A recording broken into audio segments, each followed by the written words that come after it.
Good afternoon, everyone. Welcome back to the channel. Welcome back to another episode of the Disney Plus Project. So we watched Luck of the Irish today. This is the first time I've seen it. Apparently it was Anna's favorite. Just about. So you've seen it a bunch of times. Yeah, it was one that I watched a lot when I was younger. Like a lot. Like I'm pretty sure I have a bootleg recording of it that we recorded on our VCR on a tape. I am almost 100% positive that we do. We have some of those at home. We used to do that too. I think every 90s kid did that. Their parents were always like, yeah, we'll just record it. Yeah, I know that's a lot of people have that. Yeah. But I'm almost 100% positive that I have it recorded at my parents' house somewhere. Yeah, somewhere. So it was the first time that I watched it, though. So I had... And after watching the whole thing, I don't think I'd even seen any little bits of it. Because some of these Disney Channel stuff I've seen bits of. Because I had some friends back in elementary school, middle school, high school that watched the Disney Channel. And so I've seen bits and pieces of some other ones. But I've not seen any bits and pieces of this one.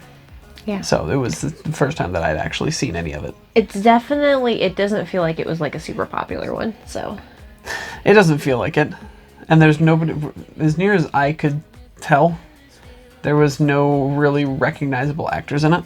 Yeah, and it has a very specific target audience too. It's targeted at boys. It is not a girls' movie. It is very much a boy movie, yes. And so I think that also didn't help. Teen boy movie, no less. Yes, exactly.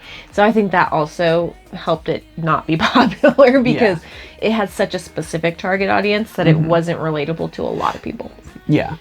It was leftover from the time when Disney, because this was early 2000s. It was like right at 2000, I think. Maybe it was 01, something like that. And it was at a time when Disney hadn't quite transitioned into targeting more towards the 18 to 24 female audience, which is what they started doing. And so this was kind of leftover from before that. When they had the shows like Gargoyles and Mighty Ducks, where it was definitely targeted towards those teenage boys. Yes. Before they transitioned to doing the teenage girl things, like doing more things like Hannah Montana and Lizzie McGuire, stuff like that. And I thought the movie was really good. I enjoyed watching it. I mean, it's definitely a corny early 2000s movie. It is. But I mean, it was still pretty good. Yeah. The Irish accent that the main character did, the kid, was terrible. Well, that's because he's not actually Irish. Yeah, and he tried, and he did do the correct accent. It was just bad. And I've heard those accents enough through my life in watching stuff that's made in Scotland, Ireland, and places like that I know what those are supposed to sound like, and that was not it. No, it's definitely not like. Yeah, even the actress that played the mom, I don't think if she was Irish, I don't think she still lived in Ireland. I think that she had lost some of that accent. Yeah. Because even she didn't have a full accent. Right. The grandpa was the one that seemed to have the more full accent. Yeah. And so I just thought that was kind of interesting watching it. I didn't really care, but it was at least the correct accent that the kid did. Yes. He didn't do a Scottish accent because that's what a lot of them fall into. I was going to say, a lot of people struggle with the difference between Irish and Scottish. Yeah.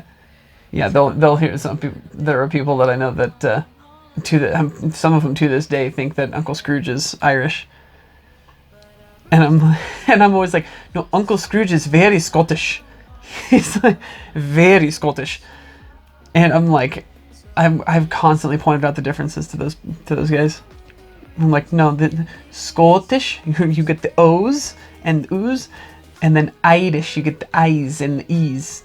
Irish, and so it's not that hard to, but to some people it is. To many people it is. But yeah, no, it was a good movie, and I thought it did a really good job of working the life lesson into it. Well, a couple of them, really. I was gonna say there's a few. Yeah, there's a couple of them. I mean, one of them was not don't rely on luck to get you through everything. But then right alongside that was it's not all about luck. It's also about confidence. That was what the one kid. Actually, that was what the main character learned too. That was another thing the main character learned. And that the luck is inside you. So I think that whole luck is inside you thing towards the end there. When he was like, the luck is here. And then the kid realized, he was like, oh. And I think I was like, how much of your basketball prowess that you've garnered throughout your career, how much of that was actually had anything to do with that lucky coin that you were wearing, versus how much of it was actually you just because you had confidence, because you had that luck. I mean, like that very first scene, yes, that was luck, because he literally dove to the side, smacked the ball, and it went into the hoop. Yeah. I mean, and that's like, most good luck charms are just a placebo effect. Mm-hmm. And that's just in general, yeah. I mean, look at Harry Potter. Placebo. In the sixth one, in year 6, when Harry gives the Felix Felicis the uber luck potion to Ron, so that he can do super well during I think it was a game, or was it? Yeah, it was during a game. It was the Quidditch match, yeah. Yeah, and so he played amazingly during that game and blocked everything. And Hermione was like, you shouldn't have done that. And Harry was like, I don't know what you're talking about. And he holds up the potion, because he still had the potion. But the fact that Ron thought that he was going to have all that luck made him confident. Mm-hmm. That's exactly what happened here. Yes. Like, all of a sudden they realized, even the kid who knew that was where the luck came from, that it was an actual, like, magic charm. But then he realized that's not the only place it comes from. Mm-hmm. He said, the luck of the Irish is in me. And I was like, that's such a cheesy line. Such a cheesy line. But no, I thought it was pretty well done, and I liked the scenes with the games when he challenged Seamus, and they did the sports things. All of a sudden, it was like poof, and they were like in ancient Ireland, pretty much doing those games, and that was really cool. Yeah, it's just it's cheesy, of course, because it's a '90s movie, or early thousands movie, but like it was a lot of fun to watch.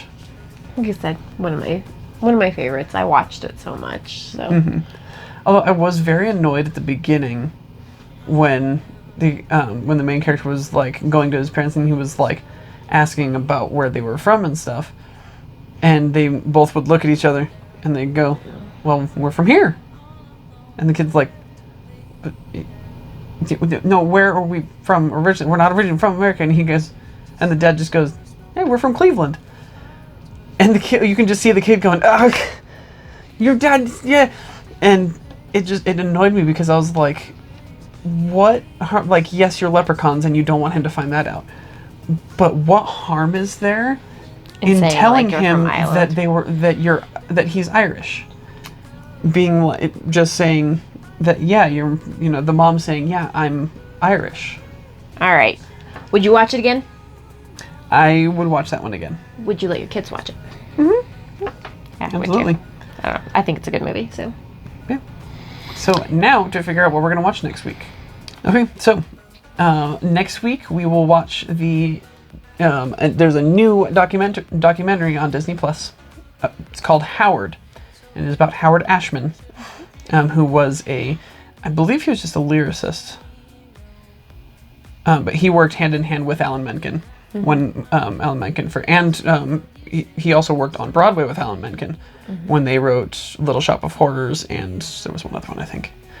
And so those two did a lot of work together for a number of years. Yes, but he has important hand in Disney, so. Yes, he was one of the him and Alan Menken were the two of the biggest hands in the Disney Renaissance, with the Little Mermaid, Beauty and the Beast and stuff. And so I've heard in actually some of the podcasts I've been listening to, a couple of them have talked about it and said that it was really, really good, and it was a really insightful thing into Howard's life, and so I thought it would be interesting for us. Then the following week we will watch The Color of Friendship, which again is one that apparently Anna has seen a bunch, and I've never seen in my life, as far as I know. Because sometimes it could, like, it's not until I start watching them that I go, I kind of recognize like some of the people, and then it gets to like the one snippet that I've seen, and I'm like, oh yeah. I think it's possible that you may have seen snippets of this movie. Mm-hmm. Probably in like school or something. But I think as a whole, you haven't seen this. It has more of a feel of a girls' movie. Okay. But I just think it's a really good, relevant movie for the situation that we're in. Okay, sounds good. Yeah. So, yep, that's how we'll go for the next 2 weeks. So thank you all for joining us this week. And as always, don't forget to thank the Phoenicians.